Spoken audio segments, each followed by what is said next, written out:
মারিয়া বউ আমার একটা লাত্তি মারছে। পরে এর মধ্যে লিখনে আমার ধরছে পরে আমি আবার লিখনে যখন আমার চুলবাইরা ধরে রাখছে, যখন ছাড়ে না, 3 জন মাইসে আমার ধরছে, যখন লিখনে আমার ছাড়ে না, তখন আমি লিখনে রাত বাড়া কামড় মারছি। 3 জন মানুষ একা আপনি ধরে কেন? জানি না আমার কেন ধরছে, আমি তো দাঁড়ায় রয়েছি, হঠাৎ করে আমার আয়া ধরে হয়েছে। আপনার বাসার মধ্যে কি নিয়ে ওরা গন্ডগোল করতেছে? লিখন সেখানে কেন গেল? লিখন ক্লিকে গেছে না, কিটা বাজে আমি কেমনে বলবো? লিখনের খবর দিচ্ছে কে?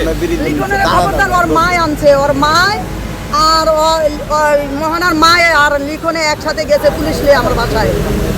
ওরা স্বামী স্ত্রী কি নিয়ে ঝগড়া করছে এটা তো আমি জানি না, ঝগড়া করছে এর মধ্যে মনে করেন এরম লাগিয়ে গেছে উড়া দ্বারা। এখন আবার আইসে কর্মীটলা নিয়ে আইসে, এখন আইসি অনেকে আবার ভিতরে আবার ইয়া লয়ে যাইতেছে, কই যে মিটা আছে তা তো কইতারি না। এখন দেখলাম পুলিশে ধরে থানায় নিয়ে যাচ্ছে। মানে কোন থানায় নিতে আছে তাও তো কইতারি না। ভাটারা থানায়। মানে হ্যাঁ যাইতেই বাবা। আচ্ছা, এই যে লিখন আহত হইলো কেমনে? লিখনের আমি কামড় মারছি। কি কারণে?